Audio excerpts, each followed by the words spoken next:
വേദിയിലും സദസ്സിലുമുള്ള എല്ലാ സുഹൃത്തുക്കൾക്കും നമസ്കാരം. ഉണ്ണികൃഷ്ണൻ തെറ്റിപ്പോയി.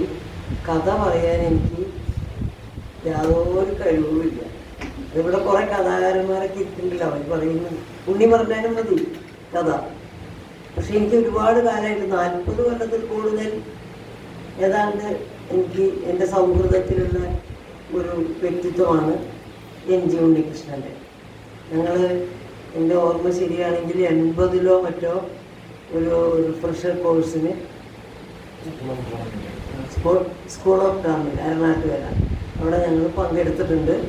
അങ്ങനെ കുറേ ദിവസം കോളേജിൻ്റെ അന്തരീക്ഷത്തിൽ നിന്ന് വിട്ടു നിന്നൊരു കാലം. അന്ന് ഞങ്ങളുടെ സഹപാഠികളായിട്ട് മൺമറഞ്ഞ ഒരുപാട് സുഹൃത്തുക്കളുണ്ടായിരുന്നു. അതിൽ ഓർക്കാതിരിക്കാൻ കഴിയാത്ത ഒരു പേര് D വിനയചന്ദ്രൻ എന്ന കവിയാണ്. അങ്ങനെ കാലം ഉണ്ടായിരുന്നു. ആ കാലമാണ് ഈ ബാക്കിയൊക്കെ ഉണ്ണികൃഷ്ണൻ തന്നെ പറഞ്ഞു. പിന്നെ ഇന്ന് നമ്മളിവിടെ ചർച്ച ചെയ്യാൻ ഉദ്ദേശിക്കുന്ന വിഷയം കാവ്യപുസ്തകമല്ലോ ജീവിതം എന്നാണ്. അത് ഒരു ദിവസം കൊണ്ടോ ഒരു മാസം കൊണ്ടോ അല്ലെങ്കിൽ ഒരു 10 പരിപാടിയിലോ ചർച്ച ചെയ്താലും തീരാത്തതായ വളരെ വിസ്തൃതമായ ഒരു വിഷയമായിട്ടാണ് എനിക്ക് തോന്നിയിട്ടുള്ളത്. ജീവിതമാണ് എല്ലാറ്റിൻ്റെയും എല്ലാം ജീവിതത്തിൽ നിന്നാണ് നമ്മൾ നേടുന്നതെന്നറിയാം. ആ നേടുന്നതിൻ്റെ അത് കാവ്യപുസ്തകമായിട്ട് പറയുമ്പോൾ കാവ്യം എന്ന ഒന്നും ജീവിതം എന്നൊന്നും, അല്ലെങ്കിൽ എന്താണ് സാഹിത്യം, എന്താണ് സാഹിത്യത്തിലെ വിവിധ ശാഖകൾ നമുക്കറിയാം. അതൊക്കെ ജീവിതവുമായിട്ട് ബന്ധപ്പെട്ടു പോകുന്നത് തന്നെയാണ്. ജീവിതത്തിൽ നിന്നല്ലാതെ ഒന്നും സോഴ്സ് എന്ന് നമ്മൾ പറയുന്ന സ്രോതസ് അതെടുക്കാൻ എഴുത്തുകാരന് കഴിയില്ല. കാരണം എഴുത്തുകാരനും ഒരു സാമൂഹ്യ ജീവിയായതുകൊണ്ട്. ഞാൻ എൻ്റെ ഓർമ്മ ശരിയാണെങ്കിൽ വ്യാസൻ്റെ മഹാഭാരത തർജ്ജമയെക്കുറിച്ച് ഒരിടത്ത് എഴുതിയിട്ടുള്ളത് ഞാൻ വായിച്ചതാണ്. മഹാഭാരതത്തിൽ ഇല്ലാത്തതായ ഒന്നും ഈ ലോകത്ത് നമുക്ക് കണ്ടെത്താൻ കഴിയില്ല എന്ന് പറഞ്ഞാൽ ബന്ധങ്ങൾ. ഇപ്പം വ്യക്തിക്ക് വ്യക്തിയോടുള്ളതായാലും ഒരു വ്യക്തിക്ക് കുടുംബത്തോടുള്ളതായാലും അച്ഛനോടുള്ളതായാലും അമ്മയോട് അങ്ങനെ നമുക്കറിയാം ഒരുപാട് തരത്തിലുള്ളതായ ബന്ധങ്ങളുടെ കെട്ടുറപ്പിലാണ് സമൂഹവും വ്യക്തികളും നിൽക്കുന്നത്. അങ്ങനെയുള്ളതായ ഏത് തരത്തിലുള്ള ബന്ധവും അവിഹിതമാണെങ്കിലും അനാശാസ്യമാണെങ്കിലും എല്ലാ തരത്തിലുള്ളതായ ബന്ധത്തിൻ്റെയും ഉദാഹരണം നോക്കി നമുക്ക് പോകാൻ കഴിയുന്നത് എന്ന ഒരു ഏക കൃതി, ഒരു വലിയ പാണ്ഡം എന്ന പോലെ നമുക്ക് പറയാവുന്ന ഏക കൃതിയാണ് മഹാഭാരതം. നമുക്കറിയാം അതിലുള്ള പല കഥാപാത്രങ്ങളും പരസ്പരമുള്ള ബന്ധം. ഇതിൽ കൂടുതലൊന്നും വ്യത്യസ്തമായ വൈവിധ്യമേറിയതായ ബന്ധങ്ങളെക്കുറിച്ച് ജീവിതത്തിൽ ആർക്കും തന്നെ വ്യാഖ്യാനിക്കാനോ എഴുതാനോ കഴിയില്ല എന്ന് നമുക്ക് തോന്നുന്ന തരത്തിലുള്ള ഒരു വലിയ സ്രോതസ്സാണ് നമ്മൾ അതിൽ കാണുമ്പോൾ. അപ്പോൾ അതെന്താണ് നമ്മൾ മനസ്സിലാക്കുന്നത്?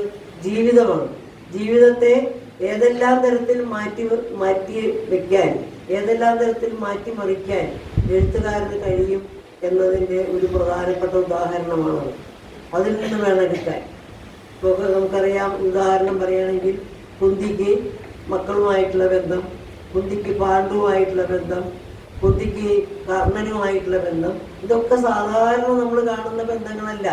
അതിൽ നിന്നൊക്കെ വ്യത്യസ്തമായ ഒരുപാട് ബന്ധങ്ങൾ നമ്മൾ അതിൽ കാണുന്നുണ്ട്. ഇത് ഒരെണ്ണം ഞാൻ പറഞ്ഞു എന്നേ ഉള്ളൂ. ബാക്കി എല്ലാം നമ്മൾ നോക്കുമ്പോൾ വളരെ ആഴത്തിലും വളരെ പരപ്പ് ഏറിയതായ വിസ്തൃതമായ രീതിയിലും നമുക്ക് മനസ്സിലാക്കാൻ കഴിയുന്ന ഒരുപാട് തരത്തിലുള്ളതായ ജീവിത വീക്ഷണങ്ങൾ ഉൾക്കൊള്ളുന്ന ഒരു കൃതിയാണ് മഹാഭാരതം. അതുപോലെ ഇപ്പോൾ നമ്മൾ പറയുന്ന ഈ സബ്ജക്ട് വിഷയം കാവ്യപുസ്തകമല്ലോ ജീവിതം. ജീവിതമാകുന്ന കാവ്യപുസ്തകത്തെക്കുറിച്ചാണ് നമ്മൾ പറയാൻ പോകുന്നത്, നമ്മൾ മനസ്സിലാക്കാൻ പോകുന്നത്. അത് ഇന്നോ നാളെയോ അല്ല, ഒരുപാട് കാലങ്ങളായിട്ട് ഒരുപാട് ദിവസങ്ങളായിട്ട് ചർച്ച ചെയ്ത് നമുക്ക് അവസാനിപ്പിക്കാൻ കഴിയാത്ത ഒരു വിഷയമാണ് അതെന്ന് ഞാൻ കരുതുന്നു. കാരണം ഈ ജീവിതത്തിൽ നിന്നെടുക്കുന്ന പല അനുഭവങ്ങളാണ് കാവ്യത്തിന് വിഷയമായിട്ട് വരുന്നത്. പക്ഷെ കാവ്യം എങ്ങനെ വെച്ച് എവിടുന്ന് ആവിഷ്കരിച്ചാലും, ഏത് സാഹചര്യത്തിൽ, ഏത് പശ്ചാത്തലത്തിൽ, ഏത് സ്ഥലകാലത്ത് വെച്ചുകൊണ്ട് ആവിഷ്കരിച്ചാലും അതിനെല്ലാം കേരളീയമായ അന്തരീക്ഷവും കഥാപാത്രങ്ങൾക്ക് കേരളീയതയും കൊടുത്തുകൊണ്ടാണ് നമ്മുടെ കവികളെല്ലാം ചെയ്തിട്ടുള്ളത്. എല്ലാവരും അങ്ങനെ എഴുതിയിട്ടുള്ളത്. നിങ്ങൾക്ക് തന്നെ ഒന്നോ രണ്ടോ ഉദാഹരണം പറഞ്ഞാൽ അത് മനസ്സിലാവും. വള്ളത്തോളിൻ്റെ കാവ്യങ്ങൾ എടുത്താൽ വള്ളത്തോളിൻ്റെ ശിഷ്യനും മകനും എന്ന കാവ്യം കൈലാസത്തിൽ വെച്ചാണ് നടക്കുന്നത്. കൈലാസത്തിൽ പരമശിവനെ കാണാനായിട്ട് എത്തുന്ന നമ്മുടെ പരശുരാമൻ, അദ്ദേഹത്തെ കാണാൻ കഴിയില്ല. അദ്ദേഹം അമ്മയും അച്ഛനും ഒരു വിശ്രമവേളയിലാണ്. പിന്നീടാവാം എന്ന് പറഞ്ഞ് ഗണപതി കാവൽ നിൽക്കുന്നത് കണ്ടപ്പോൾ ഒരുപാട് പറഞ്ഞിട്ട് നിർബന്ധിച്ചിട്ട് ഗണപതി സമ്മതിക്കില്ല. അപ്പോൾ പരശുരാമനെ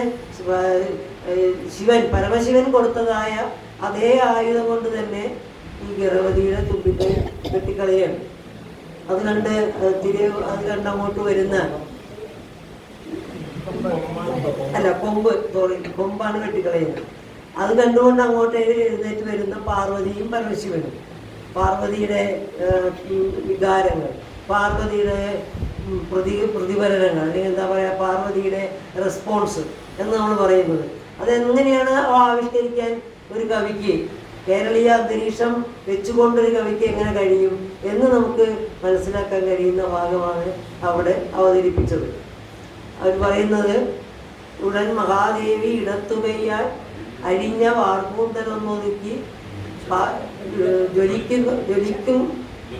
ജ്വലിച്ച കൺകൊണ്ടൊരു നോക്കി പാർശ്വസ്ഥനാകും പതിയോടുരച്ചാൽ കിട്ടിയില്ലയോ ദക്ഷിണ വേണ്ടുവോളം വിശിഷ്ടനാം ശിഷ്യനിൽ നിന്നിതാനും ദിവ്യായുധം വല്ലത് കൊണ്ടുപാക്കി എന്നാൽ അതും നൽകി അനുഗ്രഹിക്കാം. മകൻ പരിക്കേറ്റ് മരിക്കില്ലെന്ന് മഹാരഥൻ ശിഷ്യനടുക്കലില്ല. ഇതിൽ കൂടുതൽ ഒരു സാധാരണ സ്ത്രീക്ക് തൻ്റെ മകനേറ്റ പരിക്കിനെ കുറിച്ച് പ്രതികരിക്കാൻ കഴിയില്ല എന്ന് എനിക്ക് തോന്നുന്നു. അത് പറഞ്ഞിരിക്കുന്നത് എവിടെയാണ്? കൈലാസത്തിൽ വെച്ചാണ്. കൈലാസത്തിലാണ് ശിവനെ കാണാൻ പോകുന്നത്. അതുപോലെ തന്നെ നമ്മുടെ ശകുന്തളയെ കശ്യപാശ്രമത്തിൽ ശകുന്തളയും മകനും ഒക്കെ താമസിക്കുന്ന അവിടെ ചെല്ലുന്ന വിശ്വാമിത്ര മഹർഷി ഈ കുട്ടിയെ കണ്ടപ്പോൾ പെട്ടെന്ന് വല്ലാത്തൊരു ഉൾവിളിയോടുകൂടി ആ കുട്ടിയെ ചെന്ന് എടുക്കുകയും ആ കുട്ടിയെ ആലിംഗനം ചെയ്യുകയൊക്കെ ചെയ്യുന്നുണ്ട്. അത് സാധാരണ രീതിയിൽ അദ്ദേഹത്തിന് അങ്ങനെ ആരോടും അത്തരത്തിലൊരു വികാരം തോന്നാത്ത, പ്രാപഞ്ചികമായ ഒരു അടുപ്പം തോന്നാത്തതാണ്. പക്ഷെ അത് ചെയ്യുന്നുണ്ട്. ആ ചെയ്യുന്ന സാഹചര്യത്തിൽ കവി അവിടെയും ചോദിക്കുന്നുണ്ട്, ഞാനൊന്ന് ചോദിച്ചോട്ടെ സാദരം മഹാമുനെ ധ്യാനത്തിൽ ഉച്ചേരുന്ന സച്ചിദാനന്ദം താനോ മാനിച്ചിയെ ഇളമ്മേ പുൽകരിലുളവായോ ഒരാനന്ദമിതോ ഭവാൻ അധികം സമാസ്വാദ്യം എന്ന് ചോദിക്കുന്നുണ്ട്. ഒന്ന് പ്രാപഞ്ചിക സുഖമാണ്, അല്ലെങ്കിൽ പ്രാപഞ്ചികമായ കുട്ടിയെടുത്ത് കെട്ടിപ്പിടിക്കുകയോ ഉമ്മ വയ്ക്കുകയൊക്കെ ചെയ്യുമ്പോൾ ആ മനസ്സിലുണ്ടാകുന്നത് വാത്സല്യത്തിൽ നിന്ന് ഉരുത്തിരിഞ്ഞു വരുന്ന ഒരു ചെറിയ പ്രാപഞ്ചിക സുഖമാണ്. അതേസമയത്ത് അദ്ദേഹം എത്രയോ കഠിനമായ തപസ്സുകൾ ചെയ്ത് വലിയ വലിയ നേട്ടങ്ങൾ നേടിയിട്ടുള്ള ആളാണ്. അപ്പോൾ അതാണോ ഇതാണോ, രണ്ടിൽ ഏതാണ് അങ്ങ് കൂടുതൽ? ഒരു മിനിറ്റ്, ഒരു അല്പനേരത്തേക്കാണെങ്കിൽ പോലും അങ്ങയുടെ ഉള്ളിലേക്ക് ഏറ്റവും സമാസ്വാദ്യമായി തീർന്ന വികാരം എന്താണ് എന്ന് ചോദിക്കുന്നത്. ഇത് അവിടെയും നമ്മൾ കാണുന്നത് സ്വർഗത്തിലാണ് എന്നാ പറയുന്നത്. ഈ ദേവലോകത്തിൽ ചെന്ന് ദേവലോകത്തിലെ ആൾക്കാരുമായിട്ട് സംവദിക്കുമ്പോഴും നമ്മൾ കാണുന്നത് ഇത്തരത്തിലുള്ളതായ ഒക്കെ എല്ലാറ്റിലും മാനുഷിക പരിഗണന വെച്ചുകൊണ്ട് നമ്മൾ കാണുന്ന ജീവിത സന്ദർഭങ്ങളെ വ്യാഖ്യാനിക്കുന്ന ഒരു സാഹചര്യമാണ് അവിടെ കാണുന്നത്. അതുപോലെ തന്നെ കുമാരനാശാനിലേക്ക് വരുമ്പോഴും നമുക്കറിയാം, കുമാരനാശാൻ ഇവരൊക്കെ കേരളത്തിൻ്റെ അന്തരീക്ഷത്തിലല്ല കേട്ടോ കവിത എഴുതിയിട്ടുള്ളത്. കുമാരനാശാനോ ഹിമാലയ സാനുക്കളിൽ വെച്ചാണ് നളിനിയെ ദിവാകരനുമായിട്ട് സന്ധിക്കുന്ന സന്ദർഭം പറയുന്നത്. അങ്ങനെയുള്ളതായ സാഹചര്യങ്ങളിൽ, അല്ലെങ്കിൽ ലീലയുടെ വിന്ധ്യാടവിയുടെ സാഹചര്യത്തിൽ വെച്ചാണ്. അപ്പോൾ അവിടെയൊക്കെ ആണെങ്കിൽ പോലും അവിടെയെല്ലാം കേരളീയരെയാണ് നമ്മൾ കാണുന്നത്. ഇങ്ങേറ്റം നമുക്കറിയാം, കുഞ്ചൻ നമ്പ്യാരെ കുറിച്ച് പറയുമ്പോൾ ഇവിടെ കേരളത്തിൻ്റെ അന്തരീക്ഷം മാത്രമേ കുഞ്ചൻ നമ്പ്യാർക്ക് പറയാനുള്ളൂ. നായന്മാരുടെ ദോഷങ്ങളും ദുരിതങ്ങളും അവരുടെ സ്വഭാവ ദൂഷ്യങ്ങളും മാത്രം അവതരിപ്പിക്കുന്ന എത്രയെത്ര തുള്ളൽ കഥകളാണ് നമുക്ക് കിട്ടിയിട്ടുള്ളത്. ഇതുപോലെ എല്ലാ സാഹചര്യങ്ങളിലും മനുഷ്യൻ്റെ ജീവിതവുമായിട്ട് ബന്ധപ്പെട്ട് ആ ജീവിതത്തിൽ നിന്നെടുക്കുന്ന വിഷയങ്ങൾ, ജീവിതത്തിൽ നിന്നെടുക്കുന്ന ഭാഗങ്ങൾ വ്യാഖ്യാനിച്ച് അതിനെക്കുറിച്ചുള്ളതായ മനോഹരമായ കവിതകളിലൂടെ ഹൃദയത്തിലേക്ക്, ആഴങ്ങളിലേക്ക് ഇറങ്ങിച്ചെല്ലുന്ന ഒരുപാട് അനുഭവങ്ങൾ മനുഷ്യനുണ്ടെന്ന് കാണിക്കാൻ ഈ കവികളെല്ലാം ശ്രമിച്ചിരുന്നു എന്ന് വേണം നമുക്ക് മനസ്സിലാക്കാൻ. പുതിയ കവികളിലേക്ക് എത്തുമ്പോഴും ഇടശ്ശേരിയുടെ പൂതപ്പാട്ട് ഈ പറയാതിരിക്കാൻ കഴിയാത്ത ഒന്നാണ്. ആ പൂതപ്പാട്ടിൽ പൂതമാണ് അവിടുത്തെ കഥാപാത്രം.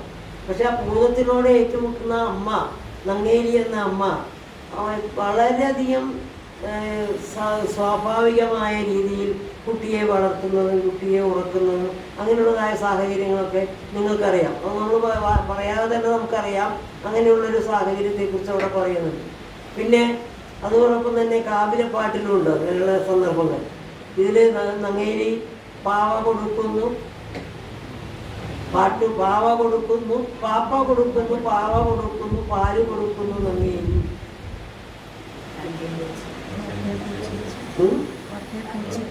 അതായിട്ടില്ല. പാവ കൊടുക്കുന്നു നങ്ങേലി, കാച്ചിയ മോരൊഴി ചൊപ്പി വലിച്ചിട്ട് കാക്കയെ പൂച്ചയെ പാട്ടുകൾ പാടിയിട്ട് പാനത്തമ്പിളി മാമനെ കാട്ടിയിട്ട് മാമു കൊടുക്കുന്നു നങ്ങേലി. അത് എവിടെയാ നമ്മൾ നിനക്ക് ഇതൊക്കെ ഏത് സ്ഥലത്ത് വ്യാഖ്യാനിക്കാനാ? ഇതൊക്കെ ഞാനൊക്കെ MA ക്ലാസ്സിൽ എടുത്തിരുന്നു. എന്താണ് MA ക്ലാസ്സിൽ പറഞ്ഞു കൊടുക്കേണ്ടത്? ഇതൊക്കെ എടുക്കുമ്പോൾ MAയിലെ കുട്ടികൾക്കൊക്കെ ഇത് പഠിക്കാനുണ്ട്. ഇടശ്ശേരിയുടെ കാവിലപ്പാട്ടും പൂതപ്പാട്ടും ഒക്കെ പഠിക്കാനുണ്ട്. പക്ഷെ നമുക്ക് 1 or 2 പ്രാവശ്യം ഇത് പാടിക്കോ അല്ലെങ്കിൽ ഇത് റിസൈറ്റ് ചെയ്ത് കൊടുക്കുമ്പോൾ തന്നെ അവരുടെ മനസ്സിലുണ്ടാകുന്ന വികാരമാണ് നമ്മൾ ആ കവിതയുടെ ആസ്വാദനമായിട്ട് കരുതാറ്. അത് ഏറ്റവും മോഡേണായിട്ടുള്ള ഒരു ഫിലോസഫിയാണ് കേട്ടോ. അതായത് ഈ അർത്ഥം പ്രത്യേകിച്ച് പറഞ്ഞു കൊടുക്കാതെ, പ്രത്യേകിച്ച് അർത്ഥം കണ്ടെത്താതെ, നമ്മൾ അതിനെ വ്യാഖ്യാനിക്കാതെ അത് അനുഭവിപ്പിക്കുന്ന രീതി. ജെയിംസ് റീവ്സ് എന്ന് പറയുന്ന ഒരു പാശ്ചാത്യ എഴുത്തുകാരൻ ഒരു കവിതയിൽ പറയുന്നുണ്ട്, the rose is a rose is a rose is a rose. വ്യാഖ്യാനിച്ചാണ് പറയുന്നത്. അതിലെല്ലാം ഉണ്ടെന്ന് അദ്ദേഹം പറയുന്നത്. റോസ് റോസാണെന്ന് മാത്രമല്ല, അതിലൂടെ ആ ആവർത്തനത്തിലൂടെ ആ റോസിൻ്റെ മനോഹാരിതയും അതിൻ്റെ ഭംഗിയും അതിൻ്റെ സൗന്ദര്യവും എല്ലാം അതിൻ്റെ നിറവും എല്ലാം ആസ്വാദകന് മനസ്സിലാക്കി കൊടുക്കുന്നതായിട്ട് പറയുന്നു. അങ്ങനെയുള്ള സാഹചര്യങ്ങൾ നമുക്കറിയാം കവിതയിലുണ്ട്. കവിത അനുഭവിപ്പിക്കുന്നതാണ്. നമ്മുടെ മലയാളത്തിൽ ഏറ്റവും കൂടുതൽ അത്തരം കവിതകൾ എഴുതിയിട്ടുള്ള ഒരാൾ ചങ്ങമ്പുഴയാണെന്ന് വേണം പറയാൻ. ഇദ്ദേഹത്തിൻ്റെ മനസ്സിനി എന്ന കവിത വായിക്കുമ്പോൾ 100,000 പ്രാവശ്യം വായിച്ചാലും നമ്മുടെ മനസ്സിലേക്ക് അതിൻ്റെ അർത്ഥം വ്യാഖ്യാനിക്കാതെ തന്നെ കയറി വരുന്നത് നമുക്ക് കാണാൻ കഴിയും. അദ്വൈതാമല ഭാവസ്പന്ദിത വിദ്യുന്മേഖല പൂകിയിഞ്ഞാൻ എന്ന് പറയുന്ന അദ്വൈതാമല ഭാവസ്പന്ദിത വിദ്യുന്മേഖല പൂകിയിഞ്ഞാൻ, അതിന് എങ്ങനെയാണ് വ്യാഖ്യാനിക്കുക? അദ്വൈതവും അമലവുമായ ഭാവങ്ങൾ കൊണ്ട് സ്പന്ദിക്കുന്ന വിദ്യുൻ മേഖലയിലേക്കാണ് ഞാൻ പ്രവേശിക്കുന്നത്. വിദ്യുൻ മേഖല എന്ന് പറഞ്ഞാൽ നമുക്കറിയാം, ഒരു ക്ഷണം കൊണ്ട് കടന്നു പോകുന്ന ഒരു പ്രത്യേക തരത്തിലുള്ള വികാരത്തെ അവിടെ പറയുന്നു. അങ്ങനെയൊക്കെ പറഞ്ഞ് പിന്നെ ചൊക ഒരു ചെറു കവിത വിടർന്നു ചോര തുടിക്കും മമകൃത്തി, തുടുതുടെ ഒരു ചെറു കവിത വിടർന്നു തുഷ്ടി തുടിക്കും മമകൃത്തി. ഇതൊക്കെ ചങ്ങമ്പുഴ എഴുതുന്നത് മനസ്സിനെ കുറിച്ചാണ്. പക്ഷെ മനസ്സിനെ കണ്ടപ്പോൾ അദ്ദേഹത്തിൻ്റെ മനസ്സിലുണ്ടായ ഭാവങ്ങളുടെ മാറ്റങ്ങളും അതിൻ്റെ വ്യാഖ്യാനവും ഒക്കെയാണ് നമ്മൾ കാണുന്ന കവിത. ഇതൊന്നും നമുക്ക് ആർക്കും പറഞ്ഞു കൊടുക്കണ്ട. 2-3 പ്രാവശ്യം കവിത വായിച്ചു കൊടുത്താൽ തന്നെ മിക്കവാറും ഒരു കവിത വായിച്ച് ആസ്വദിക്കാൻ കഴിവുള്ള ഒരു സഹൃദയന് അതിലെ അർത്ഥം എന്താണ്, അതിലെ പദങ്ങൾ എന്താണ്, അതെങ്ങനെയാണ് ഉപയോഗിച്ചിട്ടുള്ളത് എന്നറിയാൻ പറ്റും. ഈ മലരൊളി തിരരും മധുചന്ദ്രികയിൽ മഴവിൽ കൊടിയുടെ മുനമുക്കി എഴുതാനുഴറി കൽപ്പന ദിവ്യമൊരു അഴകിനെ എന്നെ മറന്നു ഞാൻ. എഴുതണമെങ്കിൽ മഴവിൽ കൊടിയുടെ മുനയാണ് എഴുതുന്ന പേന. അതെവിടെയാണ്? മലരൊളി തിരളും മധുചന്ദ്രികയിൽ മഴവിൽ കൊടിയുടെ മുനമുക്കി എഴുതാനുഴറി കൽപ്പന ദിവ്യമൊരു അഴകിനെ എന്നെ മറന്നു ഞാൻ. അവിടെ ഒന്നും സ്വാഭാവികമായ അല്ലെങ്കിൽ മാനുഷികമായ ഇഹലോകത്തിലുള്ള വികാരങ്ങളോട് ബന്ധപ്പെട്ട് പോകുന്നതല്ല. പക്ഷെ എവിടെയോ എന്തോ ഒരു അഭൗമമായ ലോകത്തെക്കുറിച്ചുള്ള ആ അഭൗമമായ ലോകത്ത് കവി കടന്നെത്തുന്നതായ സന്ദർഭങ്ങൾ പലപ്പോഴായിട്ടുണ്ടാവാറുണ്ട്. അങ്ങനെ ഉണ്ടാകുന്ന സന്ദർഭങ്ങളിൽ കവിയുടെ മനസ്സിൽ വ്യാപരിക്കുന്ന വികാരങ്ങളാണ് അവിടെ വിസ്തരിക്കുന്നത്. ആ വികാരങ്ങളുടെ വ്യാഖ്യാനമാണ് നമ്മൾ കാണുന്നത്. അപ്പോൾ കവിത അല്ലെങ്കിൽ കഥ, ഇവിടെ കാവ്യം എന്ന് പറഞ്ഞതുകൊണ്ടാണ് ഞാൻ കവിതയെക്കുറിച്ച് കൂടുതൽ പറയുന്നത്. സാഹിത്യത്തിലെ ഏത് ശാഖയായാലും എല്ലാ ശാഖയിലും എഴുത്തുകാരൻ സന്നിവേശിപ്പിക്കുന്നത് ഇങ്ങനെ മാനുഷികമായ വികാരങ്ങളുടെ ഒരു വ്യാഖ്യാനം തന്നെയാണ്, അല്ലാതെ മറ്റൊന്നല്ല. വേറെ എവിടെ നിന്നാണ് ഇതൊക്കെ എടുക്കുന്നത്? ഈ ജീവിതത്തിൽ നിന്ന് എടുക്കുന്ന ഒരുപാട് കാര്യങ്ങൾ ഇങ്ങനെ കണ്ടുപിടിച്ച് അതിനെ വ്യാഖ്യാനിച്ച് അതിനെ വിസ്തരിച്ച് നമ്മളെ മുന്നിലേക്ക് അവതരിപ്പിക്കുകയാണ്. കവിത മാത്രമല്ല, എന്തും. പൗരസ്ത്യ ആലങ്കാരികന്മാർ പറയുന്നത് എഴുതണമെങ്കിൽ ആർക്കും കവിത എഴുതിക്കൂടെ എന്ന് നമുക്ക് തോന്നും. ഇല്ല, പറ്റില്ല. കവിത എഴുതാൻ പറ്റില്ല. കഥ എഴുതാൻ പറ്റുമോ? ഇപ്പോൾ ഉണ്ണികൃഷ്ണൻ എഴുതണമായിട്ടൊരു കഥ നമുക്ക് എഴുതാൻ പറ്റുമോ? NG എഴുതണമായിട്ടൊരു കവിത നമുക്ക് എഴുതാൻ പറ്റുമോ? പറ്റില്ല. കാരണം എന്താ വെച്ചാൽ അതിന് വേണ്ടത് പ്രതിഭ വേണം. പ്രതിഭയുണ്ടെങ്കിൽ തന്നെ മാത്രം പോരാ, വ്യുൽപ്പത്തി വേണം. പ്രതിഭയും വ്യുൽപ്പത്തിയും മാത്രം ഉണ്ടായാൽ പോരാ, അഭ്യാസം വേണം. വ്യുൽപ്പത്തി എന്ന് പറഞ്ഞാൽ ധാരാളം കാവ്യങ്ങളിലുള്ള പരിചയം. അഭ്യാസം എന്ന് പറഞ്ഞാൽ അത്തരം കാവ്യങ്ങൾ വായിച്ചും കേട്ടും ഒക്കെ ഉണ്ടാകുന്ന സമാനമായ വികാരങ്ങളെ ആവിഷ്കരിക്കുന്ന മറ്റു കാവ്യങ്ങളിൽ നിന്നുള്ളത്. ഇതിൽ നിന്നൊക്കെ വന്നു കഴിഞ്ഞാലേ നമുക്ക് എഴുത്തിലേക്ക് പോകാൻ കഴിയുള്ളൂ. അല്ലാതെ എല്ലാവർക്കും ഒരുപോലെ എഴുതാൻ കഴിയില്ല. സാഹിത്യത്തിൽ ഒരു രചനയ്ക്കും അത് പറഞ്ഞിട്ടില്ല. എല്ലാം ചിലർക്ക് മാത്രം കഴിയുന്നതിൻ്റെ കാരണം അവരുടെ മനസ്സിൽ മാത്രം വ്യാപരിക്കുന്ന ചില പ്രത്യേക വികാരങ്ങൾ അവരെ കൊണ്ടുചെന്നെത്തിക്കുന്ന ഒരു പ്രത്യേക ലോകമാണ് രചനയ്ക്ക് അവരുപയോഗിക്കുന്നത്. പറഞ്ഞു പോയാൽ കുറേ അധികം പറയും. കാരണം ഇവിടെ നമ്മൾ കേൾക്കാതിരിക്കുന്നത് NG ഉണ്ണികൃഷ്ണൻ്റെ കാവ്യ ലോകത്തെക്കുറിച്ചുള്ള അനുഭവങ്ങളാണ്. നിങ്ങൾ കേട്ടിട്ടുണ്ടാവും വൈലോപ്പിള്ളിയുടെ കവിത മാമ്പഴം. അങ്കണത്തൈമാവിൽ നിന്ന് ആദ്യത്തെ ഫലം വീഴുകെ അമ്മതൻ നേത്രത്തിൽ നിന്ന് ഉതിർന്നു ചുടുകണ്ണീർ. ആ അമ്മയുടെ നേത്രത്തിൽ നിന്ന് മാത്രം ചുടുകണ്ണീർ ഉതിർന്നാൽ പോരാ എന്നാണ് NG ഉണ്ണികൃഷ്ണൻ പറയുന്നത്. അദ്ദേഹം എഴുതി അമ്മൂമ്മതൻ നേത്രത്തിൽ നിന്ന് ഉതിർന്നു ചുടുകണ്ണീർ. കഴിഞ്ഞ ലക്കം കവിതയിൽ, മാതൃഭൂമി കവിതയിൽ അദ്ദേഹം എഴുതിയൊരു കവിതയുടെ 2 വരിയാണ്. അപ്പോൾ അദ്ദേഹം കൂടുതൽ നിങ്ങളോട് അതിനെക്കുറിച്ചൊക്കെ പറഞ്ഞു തരും. അതിനുവേണ്ടി അവസരവും സാഹചര്യവും കൊടുത്തുകൊണ്ട് എൻ്റെ പ്രിയ സുഹൃത്തായ NG ഉണ്ണികൃഷ്ണനെ നിങ്ങളോട് സംവദിക്കാനായി ഞാൻ ക്ഷണിക്കുന്നു.